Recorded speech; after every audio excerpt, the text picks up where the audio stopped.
स्कंद 3 अध्याय 30। देहगेह में आसक्त पुरुषों की अधोगति का वर्णन। कपिल देव जी कहते हैं, माता जी, जिस प्रकार वायु के द्वारा उड़ाया जाने वाला मेघ समूह उसके बल को नहीं जानता, उसी प्रकार यह जीव भी बलवान काल की प्रेरणा से भिन्न भिन्न अवस्थाओं तथा योनियों में भ्रमण करता रहता है, किंतु उसके बल पराक्रम को नहीं जानता।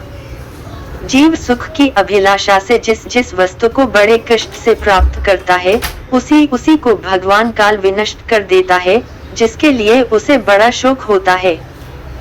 इसका कारण यह है कि यह मंदमती जीव अपने इस नाशवान शरीर तथा उसके संबंधियों के घर, खेत और धन आदि को मोहवश नित्य मान लेता है। इस संसार में यह जीव जिस जिस योनि में जन्म लेता है, उसी उसी में आनंद मानने लगता है और उससे विरक्त नहीं होता।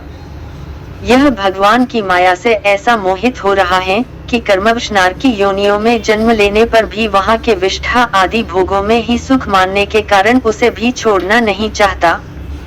यह मूर्ख अपने शरीर, स्त्री, पुत्र, गृह, पशु, धन और बंधु बांधवों में अत्यंत आसक्त होकर उनके संबंध में नाना प्रकार के मनोरथ करता हुआ अपने को बड़ा भाग्यशाली समझता है।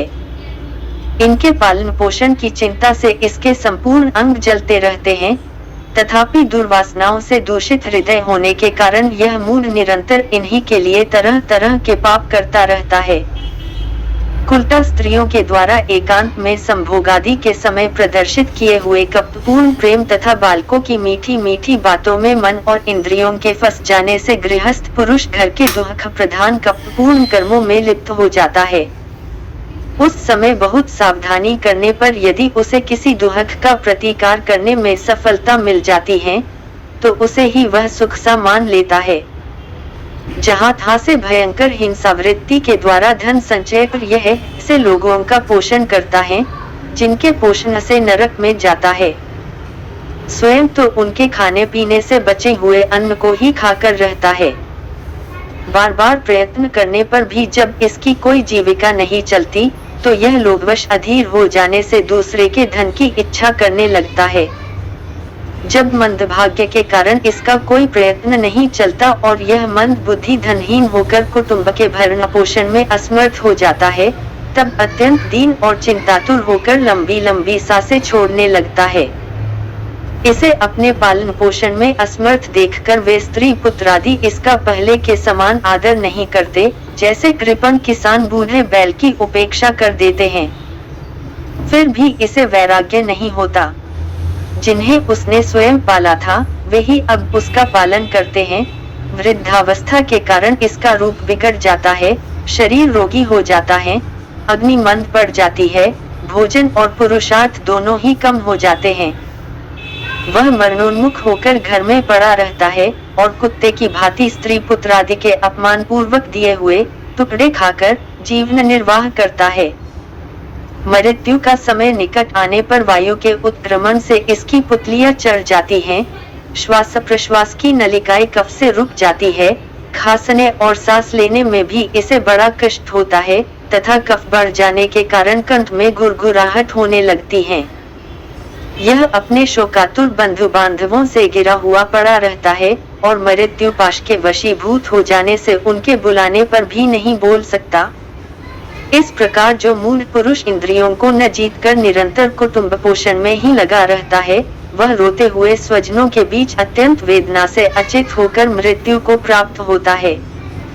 इस अवसर पर उसे लेने के लिए अति भयंकर और रोषयुक्त नेत्रों वाले जो 2 यमदूत आते हैं, उन्हें देखकर वह भय के कारण मलमूत्र कर देता है। वे यमदूत उसे यातना देह में डाल देते हैं और फिर जिस प्रकार सिपाही किसी अपराधी को ले जाते हैं, उसी प्रकार उसके गले में रस्सी बांधकर बलात्कार से यमलोक की लंबी यात्रा में उसे ले जाते हैं। उनकी घुड़कियों से उसका हृदय फटने और शरीर कांपने लगता है। मार्ग में उसे कुत्ते नोचते हैं। उस समय अपने पापों को याद करके वह व्याकुल हो उठता है। भूख प्यास उसे बेचैन कर देती है तथा घाम, दावानल और लू से वह तप जाता है। ऐसी अवस्था में जल और विश्राम स्थान से रहित उस तप्त बालुकामय मार्ग में जब उसे एक पग आगे बढ़ने की भी शक्ति नहीं रहती, यमदूत उसकी पीठ पर कोड़े बरसाते हैं, तब बड़े कष्ट से उसे चलना ही पड़ता है। वह जहाँ था थक कर गिर जाता है, मूर्छा आ जाती है, चेतना आने पर फिर उठता है। इस प्रकार अति दुखमय अंधेरे मार्ग से अत्यंत क्रूर यमदूत उसे शीघ्रता से यमपुरी को ले जाते हैं। यमलोक का मार्ग 99,000 योजन है। इतने लंबे मार्ग को 2 ही 3 मुहूर्त में तय करके वह नरक में तरह तरह की यातनाएं भोगता है। वहां उसके शरीर को धधकती लकड़ियों आदि के बीच में डालकर जलाया जाता है, कहीं स्वयं और दूसरों के द्वारा काट काट कर उसे अपना ही मांस खिलाया जाता है। यमपुरी के कुत्तों अथवा गिद्धों द्वारा जीते जी उसकी आंतें खींची जाती हैं। सांप, बिच्छू और डांस आदि डसने वाले तथा डंक मारने वाले जीवों से शरीर को पीड़ा पहुंचाई जाती है। शरीर को काटकर टुकड़े टुकड़े किए जाते हैं। उसे हाथियों से चिरवाया जाता है, पर्वत शिखरों से गिराया जाता है अथवा जल या गड्ढे में डालकर बंद कर दिया जाता है। ये सब यातनाएं तथा इसी प्रकार तामिस्र, अंधतामिस्र एवं रौरव आदि नरकों की और भी अनेकों यंत्रणाएं, स्त्री हो या पुरुष, उस जीव को पारस्परिक संसर्ग से होने वाले पाप के कारण भोगनी ही पड़ती हैं। माताजी, कुछ लोगों का कहना है कि स्वर्ग और नरक तो इसी लोक में हैं, क्योंकि जो नरकी यातनाएं हैं वे यहाँ भी देखी जाती हैं। इस प्रकार अनेक कष्ट भोगकर अपने कुटुंब का ही पालन करने वाला अथवा केवल अपना ही पेट भरने वाला पुरुष उन कुटुंब और शरीर दोनों को यहीं छोड़कर मरने के बाद अपने किए हुए पापों का ऐसा फल भोगता है। अपने इस शरीर को यहीं छोड़कर प्राणियों से द्रोह करके एकत्रित किए हुए पाप रूप पाथेय को साथ लेकर वह अकेला ही नरक में जाता है। मनुष्य अपने कुटुंब का पेट पालने में जो अन्याय करता है, उसका दैवविहित कुफल वह नरक में जाकर भोगता है। उस समय वह ऐसा व्याकुल होता है मानो उसका सर्वस्व लुट गया हो।